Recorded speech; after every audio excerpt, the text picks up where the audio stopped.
Thank you for tuning in. Thanks for being part of our program. Here we are together again on the radio.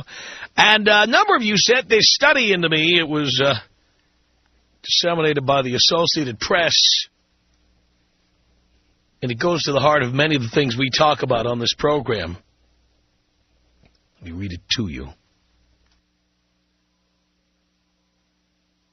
Marrying for money, it turns out, works. A study by an Ohio State University researcher shows that a person who marries and stays married accumulates nearly twice as much personal wealth as a person who is single or divorced. That's not as good as it sounds. Listen to the rest. For those who divorce, it's a bit more expensive than giving up half of everything they own. They lose, on average, three-fourths of their personal net worth. You understand, you know what net worth is. You lose three-quarters of it in a divorce, on average. Jay Zagorski, whose study divided married couples' assets so they could be compared with singles, said getting married for a few years and then getting divorced is clearly not the path to financial independence. Truer words were never spoken. Says here, Zagorski, a research scientist at OSU's Center for Human Resource Research, tracked the wealth and marital status of 9,065 people from 1985 to 2000. Those people have been participating in the National Longitudinal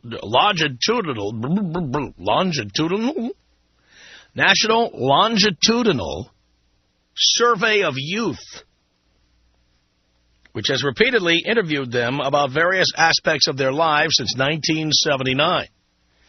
Also questions them on a regular basis on how to pronounce the word longitudinal.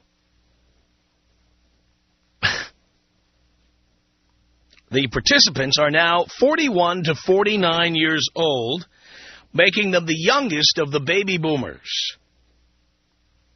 Zagorski cautioned that results could be different for older and younger Americans who have faced different attitudes about marriage, divorce, and living together without marriage. Zagorski's study, which is published in the current issue of the Journal of Sociology, defines wealth as the total value of a person's assets, such as real estate, stocks, and bank accounts, minus liabilities such as mortgages. Zagorski said, divorce looks like one of the fastest ways to destroy your wealth. David Popenoe, co-director of the National Marriage Project at Rutgers University, said people become more economically productive after they marry. He says they work harder, they advance further in their job, they save more money, and maybe invest more wisely. That's because one can speculate they are now working for something larger than themselves. They're working for a family. One can also speculate the following. Men marry women who like spending money rather than saving or investing it. They are spending less time looking for sex because they're not getting it from strangers, and they're certainly not getting it at home. So they might as well go out and work more hours, be more creative, come up with more ideas. Might as well do all that. I can't tell you how many times I've been in a relationship that was going downhill. And suddenly I found myself working to all hours. I wasn't lying and saying I was working. I really was working. Because if I wasn't coming home and getting stooped on a regular basis, might as well stay out, work, make more money. Might as well feel creative. Might as well feel productive. When I am unmarried and unencumbered, I don't work as hard. I don't have to work as hard because I'm not paying for all the cute little things she saw in the store window that she had to have. So cute. This stuff is so cute. Look at that. It's cute. Today's cute is tomorrow's crap, but most women never figure that out. They just spend their money on the cute stuff. Or, better yet, they spend your money on the cute stuff. So many of you boys end up having to work more hours just to pay for her desire to spend as much as possible. The fact that you work more and make more when you are married doesn't necessarily mean you are building wealth. You're accumulating useless goods that fill the shelves of your garage, the shelves of your closets, little knickknacks and bric-a-bracs around your house. That's what you're spending money on. And I guess all that stuff will be counted in your net worth, but it's essentially useless. Don't you think? It says here, Zagorski showed that single people slowly accumulated wealth during the study, going from a medium of $1,500 at the start to $10,900 in the 15th year. Married people accumulated wealth much faster, accumulating 93% more than single or divorced people over the life of the study, Zagorski said. Yeah, because when you're not married, you eat out, you need more clothes, you travel more, and you're having more fun. Bottom line. And in the case of women, they didn't break this down according to gender as far as I could see here. Women spend money trying to find a mate. They spend money on clothing, shoes, accessories, travel to places where unmarried people congregate.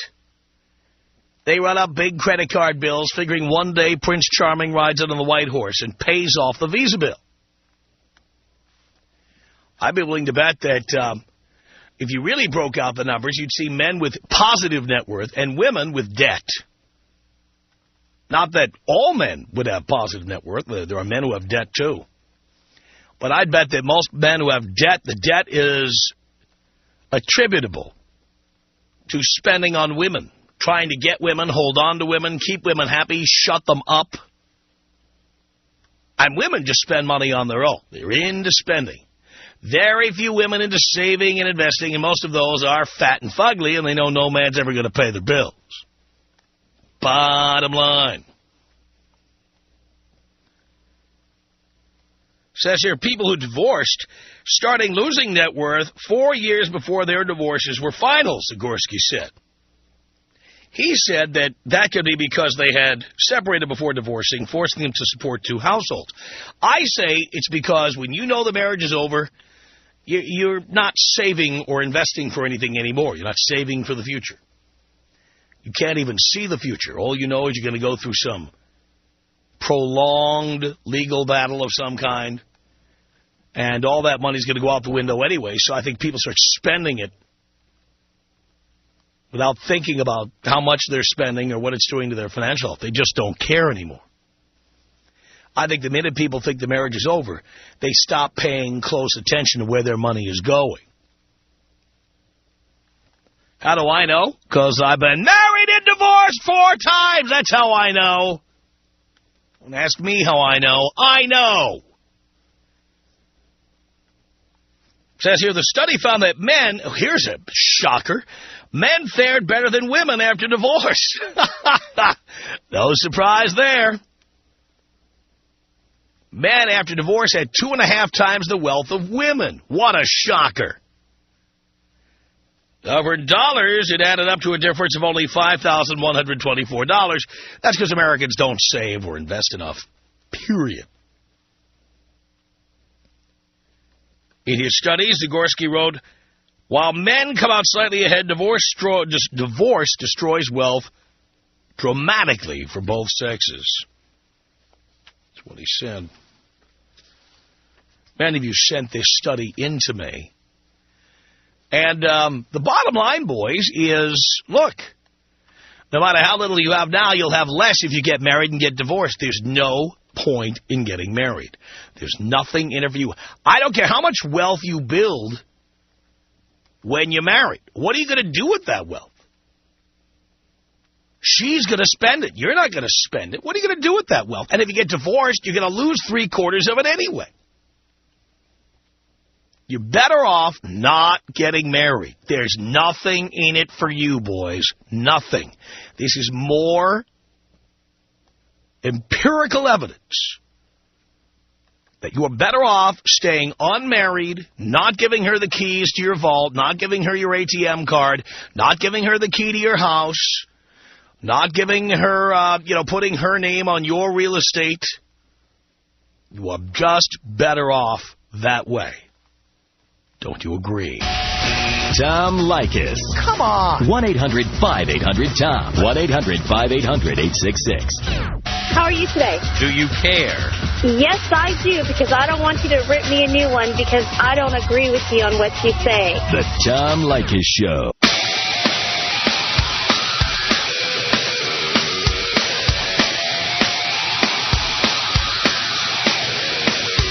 The Tom Leykis Show at 1-800-5800-TOM. That's our telephone number. Tiffany on the Tom Leykis Show. Hello. Hi, Tom. Hi, Tiffany. How are you? Do you care, Tiffany? No. Then why do you feign interest in how I'm doing? Oh, I love you, Tom. You know, I am merely a switchboard operator. I pick up the phone and you start blabbing, then you hang up. And you know what? If I left here next week and they put somebody else on in this time slot, you'd call him. You'd say, yeah, Bill, I love your show. I mean, Tom was okay, but you're even better. And I love you, Tom. Yeah, I know. You tell me that now.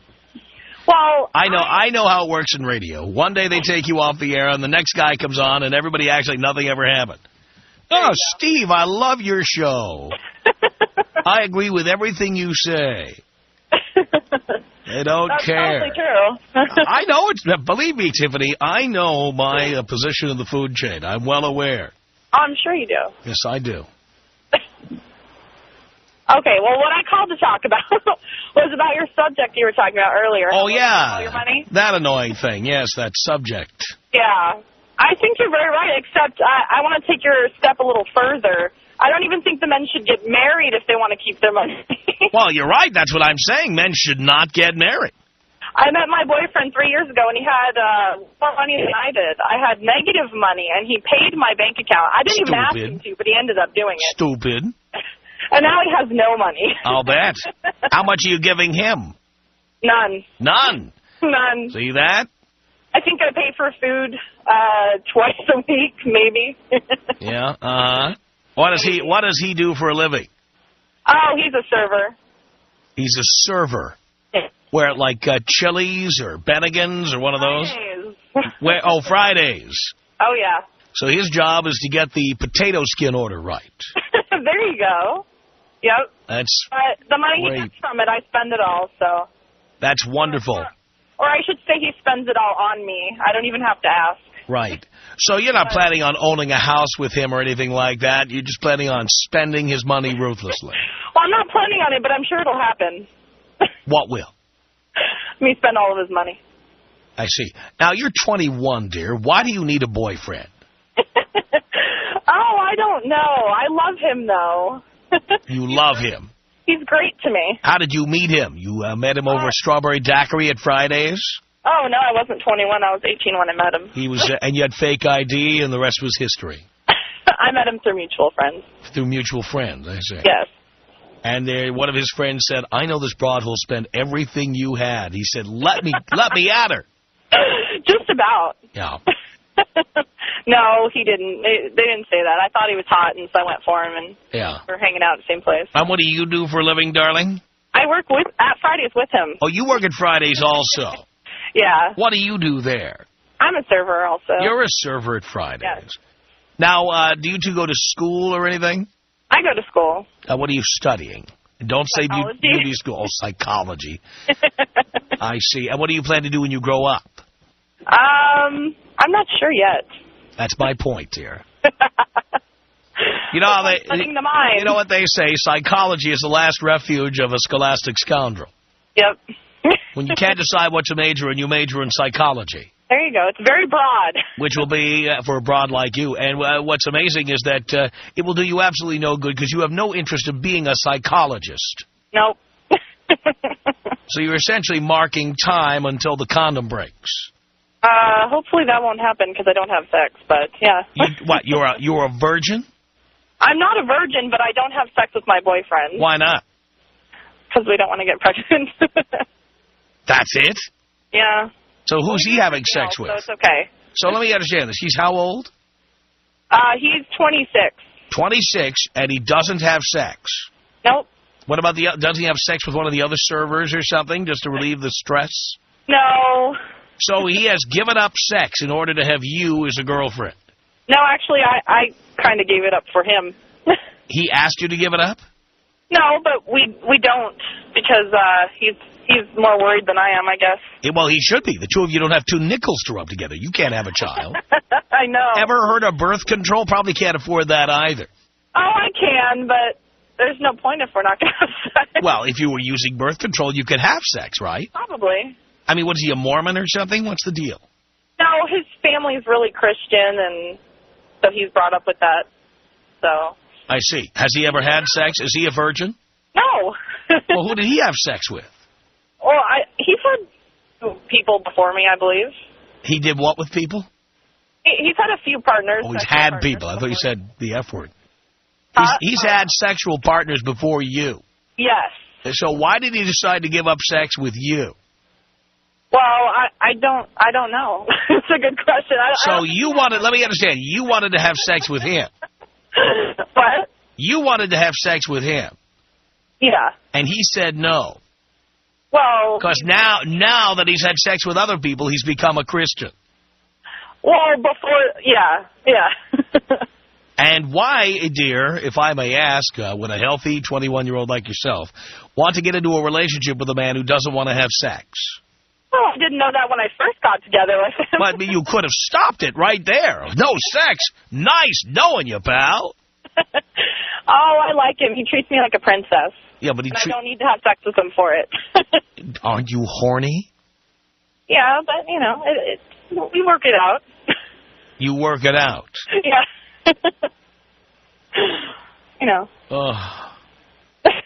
And what, are you going to marry this guy? Probably later. And you're going to do without sex in the meantime? For now. What if he's a lousy lay? Well, then that's a problem. We'll work on it. Yeah, but you'll already be married to him at that point. That's okay. I'll fix him. Oh, yeah. You'll fix him. Think they can fix That's him? what all women think. Yes, women love to buy fixer-uppers. It's just what we do. Even though it usually never works. Well, it almost never works. Women love those shows, like Extreme Makeover and The Swan, and they used to like Queer Eye for the Straight Guy. You know what I'm talking about. Yeah, I know what you're talking about. But the bottom line is, in the real world, you can't change a man. Oh, I know it, but somehow we always seem to like... Anyone who tells you that he suddenly discovered religion after he's had sex with other women, and for that reason he doesn't want to have sex, chances are the other women were not satisfied. Well, I don't know how many times he had sex, but he's been Christian his whole life. Oh, so he was sinning at the time. Yeah, exactly. He's decided not to sin while he's with you. There you go. By the way, how Christian is he? There he is doling out margaritas and daiquiris all night long. What's the Lord think about that? He's a good church boy. He is? Yes. So doling out all that booze, God's okay with that? Yeah, I guess so. I see. And you're just willing to put up with not getting serviced? Yep. I deal with it. I'm not worried about it. And you spend all his money? Yeah. What a great relationship the two of you have. It is, isn't it odd? I'll tell you. Just wonderful. What I wouldn't give to have a girlfriend I can't have sex with who spends all my money. And she works alongside me as a server at TGI Fridays. That's the life. You two are living La Vida Loca. I'll tell you what. The hottest server at TGI Fridays. A what? The hottest server at TGI Fridays. Oh, you're the hottest server at TGI Fridays. You look good in those candy-striped outfits they have you wear there. Oh, we don't have those anymore. We have, like, spandex thread shirts now. Oh, that's great. Oh, yeah. With little smears of cheddar cheese on the front that fell off the potato skins. Ew, I would hope not. Little blots of strawberry puree from the daiquiris and the margaritas. Oh. Beautiful. Yep. I bet you look great in that. I do. And is he the hottest male server at TGI Fridays? Oh, yeah. And one hot Christian server. Yep. Exactly. That's great. Well, he's a good boy. When I met him, he looked like a bad boy, and now he's a good boy. What do you mean he looked like a bad boy? Well, you know, he had the earrings and the tongue ring and everything, but he really just turned out to be a good Christian boy and wouldn't hurt a fly, but he looked like he was going to kill he was banging the crap out of every broad in town. I don't know about that, but you never know. Oh, yeah, then he met you. Oh, I'm religious now. Yeah. Maybe he's just not into you. Huh? I've been with him for 3 years, so I know him. Yeah, you do, huh? Yeah. Well, hang on a second here. Brandon, what did you want to say to Tiffany? She keeps on saying that her boyfriend is a Christian. He's not Christian. He's gay. It's a cover-up that they're doing. They're playing it straight so he can act like he's straight.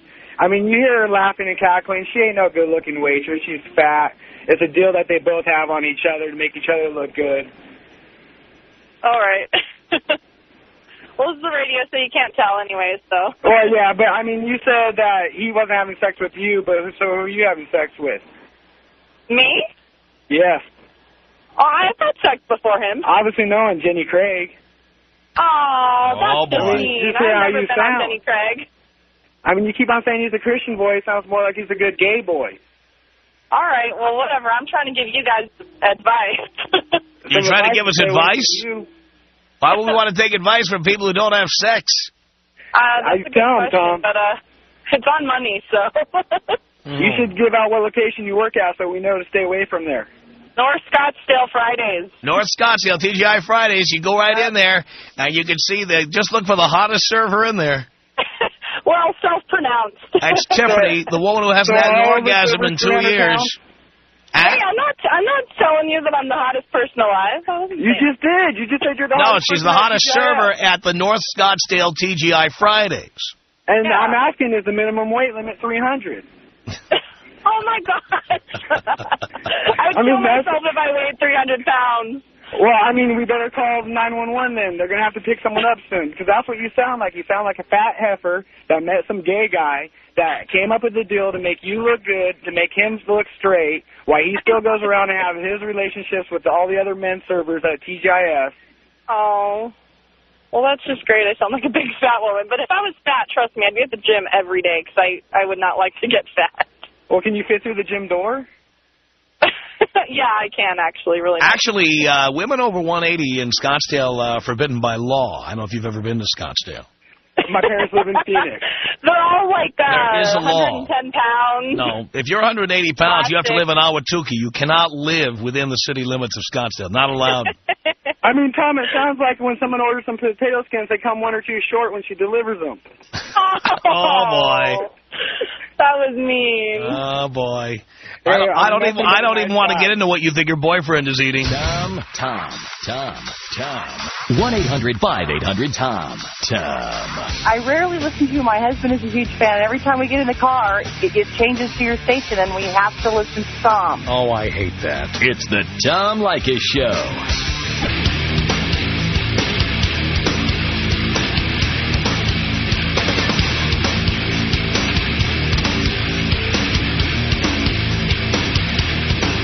It's the Tom Leykis Show on 1-800-5800-TOM, coming to you from our nation's capital, Los Angeles, California. 1-800-5800-TOM. Talking about a study, many of you sent it in to us, that says that while marriage builds net worth, 3/4 of it is lost in a divorce. So why get married at all? Rob on the Tom Leykis Show. Hello. Hey, Tom. How you doing? How you doing? I'm doing good. Thanks for asking. Sure. Anyways, I was just calling about that last broad that was on saying that her boyfriend spends all her money. She's 21. No, she spends the boyfriend's money. Oh, yeah. Sorry about that. Anyways, I'm 21, too, and I tell my girlfriend I'm dead broke. I have her spending money on me. Just thought I'd give a little advice out to the listeners. Oh, there you go. Just tell them you don't have anything. Yeah, I just say, hey, I don't have any money. Then when she wants to go to a movie, you say, I can't afford that. It's $11, for God's sake. I can't do that. Yeah. And, you know, I don't want to be spending that $11. $5 for popcorn? Are you kidding? Can't afford it. Well, if you want to go on vacation, you're going to have to take me because I can't afford it. Have you seen what airfares are these days? Forget it. Do you know what gas prices are? It's like, come on. You know what a hotel room costs? My God, it's like $165 a night. Forget it. Yeah, she's still in school, too, and what she does is she just puts it all on Mom's credit card. There we go. And anyways, I'm sitting here... And by the way, she puts it on Mom's credit card. There's probably the ex-husband who's probably paying Mom's credit card. You know what? That's exactly right. You know that's right. Exactly. There's a man paying for it somewhere down the line, believe me. Yeah, another guy, too. We're friends. She probably... Mom probably has a boyfriend or a booty call or somebody who's helping her pay the bills. Yeah, that's absolutely true. I'm sure it's true. Out there in Palm Desert, going to the nice restaurants. Mom can probably suck a basketball through a garden hose. Daughter can. Yeah, well, like daughter, like mother, like daughter. Absolutely. Yes. Anyways, well, she's out blowing money on me. I'm putting away a nice little bankroll, keeping myself in school above water. Love this. So somebody that her mom is stooping is paying for you to go out to dinner, go on vacation, and all that. There you go. Love it.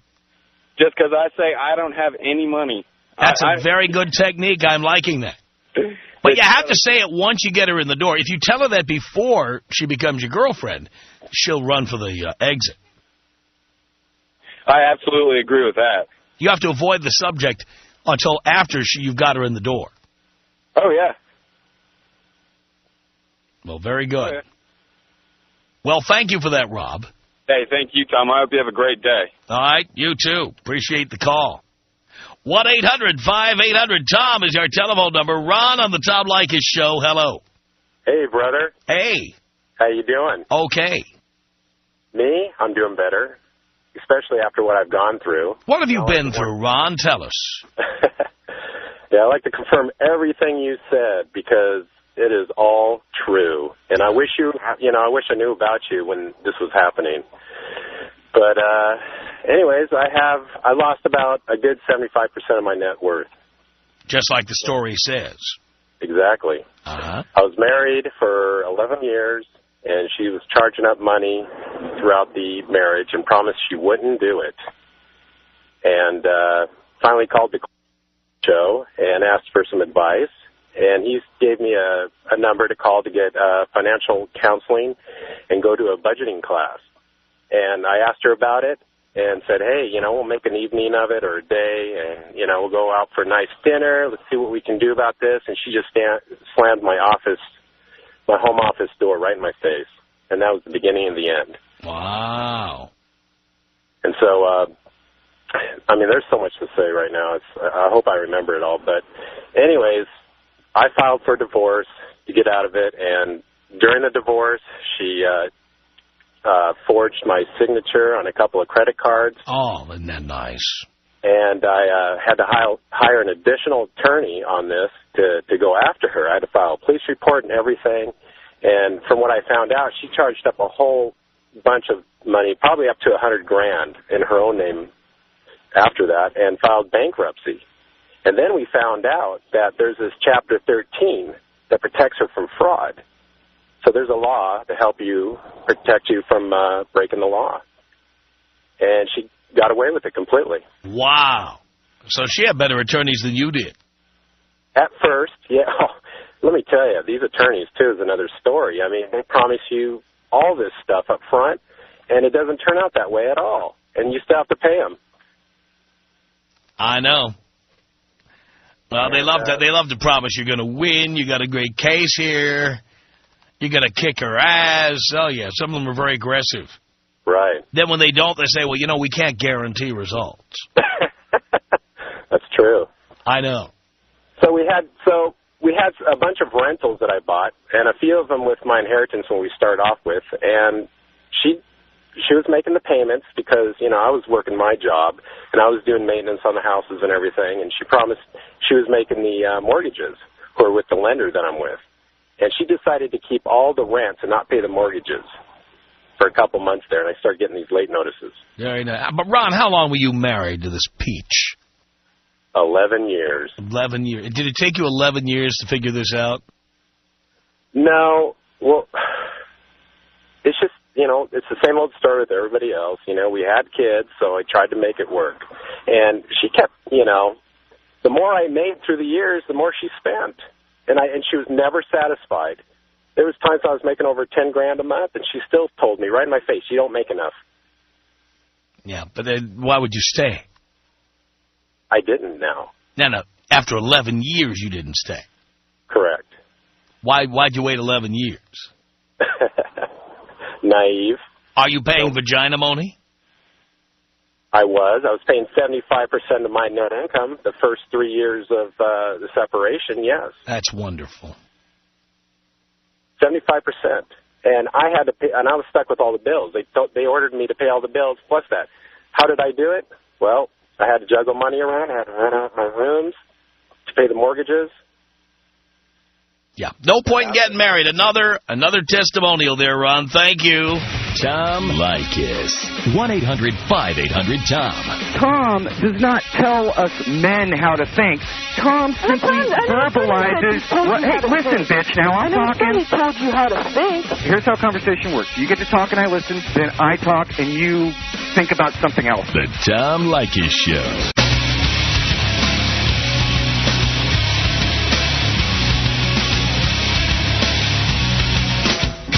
It's the Tom Leykis Show.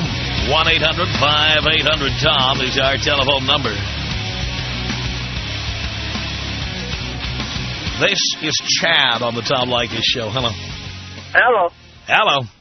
How you doing, my father? Doing okay, son. How are you? All right. We're not married, but we do have a child together. Why'd you do that? Well, it just kind of happened. No, it didn't. You had sex without a condom. Why'd you do that? Yeah, we did. And Why? No, you did. Why'd you do that? I don't know, because I did. No. Here's why. Because you didn't give a rat's ass about yourself. You didn't care about your future. Didn't bother to think about what the economic impact of that would be to you, how it would change your life, because you didn't think much of yourself at the time. Well, I've asked her. I said, do you want to get married? She's like, I don't know. We seem like we're doing okay like this. Let's just, go down this road. All right, whatever. I'm like, all right, that's cool. Better for you, because if you split up, you don't have to pay vagina money. Right. But... Why would you want to get married? Well, not really that I want to. I just asked her. But why would you do? You asked her because you want to do it. Well, I think it's because family pushes me, ask me this, ask me that. Well, are they prepared to pay the vagina money if the marriage doesn't work out? No way. Well, that's my point. You tell the family, they put it in writing that if you split up, that they pay the spousal support. Well, you've been divorced 4 times, but no children, right? Correct. Okay. Well, I just... By design, Chad, because I did wear a condom. Well, I have, No, the fact that you have is not enough. You have to do it every time. Every single time. But now, I just ask her. She knows that I won't let her take the child from me, and I know that she won't let me take the child from me. So she says, well, I guess we're stuck together, huh? Well, you could both hire lawyers and go down that road. I don't know. We don't fight or anything. Everything's just kind of cool. We're just going down the road. So why don't you just leave things alone? I am. I just thought... That's nothing to gain for you by getting married. Nothing. Okay, that's what I thought. I just said... Nothing. What would you gain? What would you gain? What would you gain? Tell it to me. Really? I don't think anything. Then why would you do it?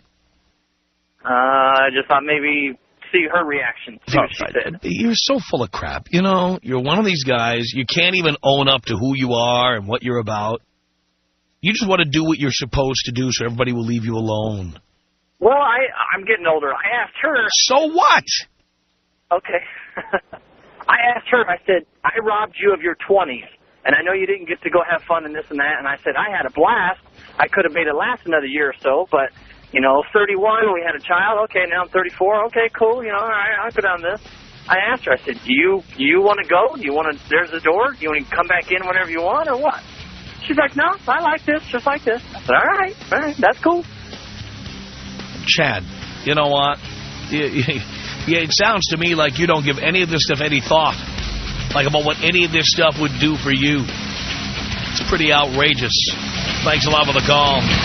The Tom Leykis Show.